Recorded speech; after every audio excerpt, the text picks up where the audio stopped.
Well, hello there! Welcome! Please come in. I know this might not be what you were expecting, but you and I, we're going to go on so many adventures! We're going to have so much fun. Forever and ever and ever and ever and ever.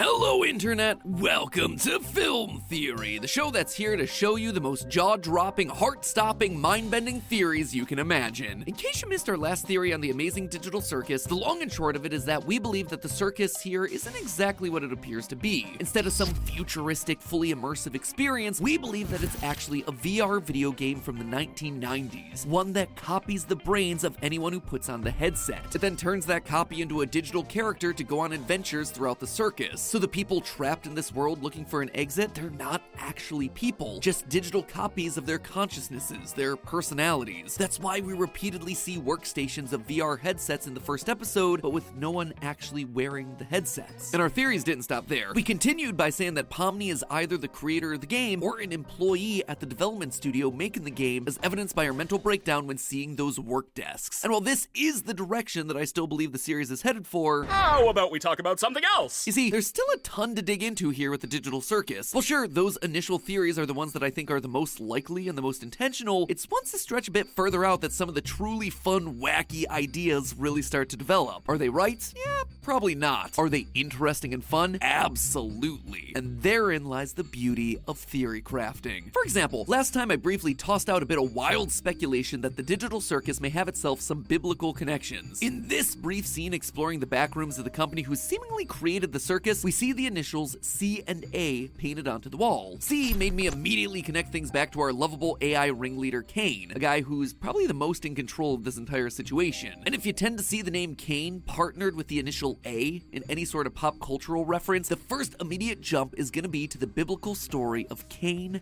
and Abel. See, Cain and Abel were the children of Adam and Eve, the first humans to ever exist in the Abrahamic religions. At the time, I wasn't really sure if this was meant to be anything or if it was going to lead anywhere, but the more I sat and thought about it, the more connections that I started to make. Some of those connections were admittedly very dumb. For example, in biblical canon, Cain kills Abel and becomes the first murderer. And what does Cain do multiple times throughout the pilot? He pops bubble for comedic effect. Ow! You parasite! Cain kills a bull. Coincidence? Absolutely yes. It is single-handedly one of the dumbest things I've ever said in a theory, and I have said a lot of dumb things in theories. But other parallels that I found as I was doing this little brain search through the episode again were a lot more compelling. In fact, some connections were so large that I believe I may have just cracked the question of what the digital circus is wide open. You see, loyal theorists, the Amazing Digital Circus isn't just some mere video game that's trapped these consciousnesses. No. It's something much darker. It's an eternity of torment and torture. The Amazing Digital Circus is, quite literally, hell. Put on your headsets and get your randomly generated names, my friends. We're going in. So the claim that the digital circus is literally hell is a pretty bold one, so why would I possibly make it? Well, look at this. At the very end of the pilot, here we're shown all the human characters sitting at a table while eating food. But you notice anything weird about their dining arrangement? Of all the ways they could have set up this table, they decided to have every character on just one side, all of them facing the same direction, out at us, the audience. When this is done in fiction, it's rarely by mistake, because this right here, this is a very iconic framing device from one of the most famous paintings ever made, The Last Supper by Leonardo da Vinci. This depicts the final meal of Jesus and his followers shared before his crucifixion. It's been the backbone of conspiracy theories and Dan Brown novels for centuries. Gooseworks, creator of the series, and all the other creatives over at Glitch, they're smart people. They wouldn't be using this imagery without understanding the historical baggage that comes along with it. And it's not just the table layout that's worth calling out here. Look at Pomni in the center, the exact position that Jesus is in for the painting. And notice the colors of Pomni, red and blue. Wouldn't it be weird if, oh wait, never mind, Jesus is also dressed in red and blue. The interpretation of his colors is that the blue represents the divine half of God, heaven, and his red represents the blood, mankind. So in Jesus, you have the mixing of these two elements, a God born amongst men and set to live as a human, red plus blue. And in Pomni, we actually have something similar, at least if our earlier theories were correct. A creator of this game, a god of this world, if you will, now set to live as a part of their own creation. And it's not like religion is completely absent from this world either. Quite the contrary. We know for a fact that God exists in the the circus in some form or another. During the first adventure that Caine sets up for Pomni, the Gloink Queen says this: I am Gloinks.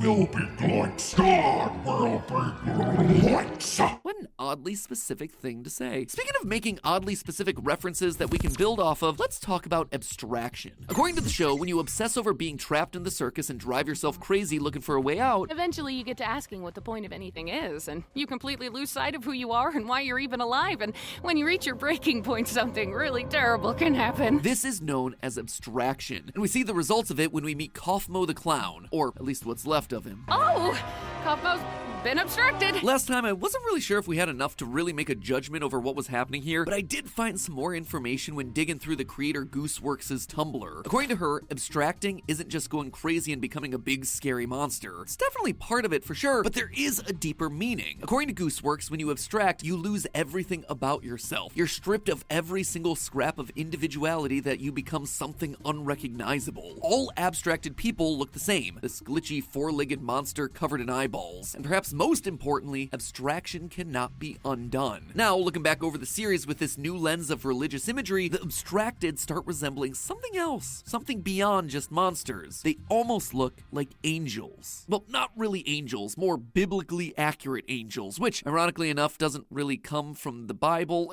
Let me explain, it's kind of confusing. 3 years ago, a meme started spreading across the internet featuring these monstrous multi-eyed creations. They were called biblically accurate angels. Now, you might look at these things and go, really? They don't exactly look like the traditional image of an angel with robes and wings and halos and all that. But what they're riffing on here is a very specific part of the Bible. A few chapters in the book of Ezekiel where he describes having visions of winged creatures with 4 faces, some human, some animal, and these creatures were joined by wheels within wheels with eyes. Here's a version of the quote. I looked, and I saw beside the cherubim 4 wheels, one beside each of the cherubim. Their entire bodies, including their backs, their hands, and their wings, were completely full of eyes, as were their 4 wheels. Now, for the sake of clarity, the wheels with eyes, or ophonym, both are and aren't considered angels depending on what documents you're using and how you're classifying things. And again, all of this is based on a few very short lines in a very long, very ancient religious tradition, but that's neither here nor there. The point is that these religious entities are always described as having an abnormal number of eyes all over their bodies, just like the abstracted that we're seeing in Digital Circus. The weird descriptions even fit with the name abstraction. These so-called biblically accurate angels are weird, almost completely unrecognizable to humans because we can't comprehend what we're witnessing. They're unknowable. In other words, they're abstract. Now, while it's never made clear why these biblical creatures would have so many eyes, one persistent idea is that the design represents God's watchful eye over us. They're always watching us because God knows all. He sees all. Look again at the Digital Circus. There's a ton of eyeball imagery here, all throughout this first episode. Eyes are hidden in the intro, they're hidden in paintings, they're hidden in the background. Caine even admits that he wants all the cast to stay in the circus, Where I can keep my hundreds of all-seeing eyes on you. Caine, an omniscient character who knows everything, a god of sorts. And what's he made of? Basically a mouth and 2 big ol' eyes. Oh, and looking at Caine's dialogue through this more religious lens makes this line hit a whole lot different. Do you like adventure, activity, wonder, danger, horror, pain, suffering, agony, death, disease, death, angel food cake? Ow! Not only does suffering, agony, and death all sound very hellish, but why angel food cake? Like, why call out that specific type of cake here? Again, we have ourselves a weird connection to angels and religion that comes seemingly out of nowhere. But the most compelling reason for why we can draw parallels between this series and all these religious ideas has to be the way that the creator Gooseworks talks about the Digital Circus. When asked if anyone in the series would be killed, Gooseworks answered that it depends on your definition of kill, which is likely pointing to the idea of abstraction. But it's interesting that she makes this distinction. It means that none of these characters can die, so to speak. They're trapped in here forever in eternal torment, just like hell. Gooseworks also talks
you.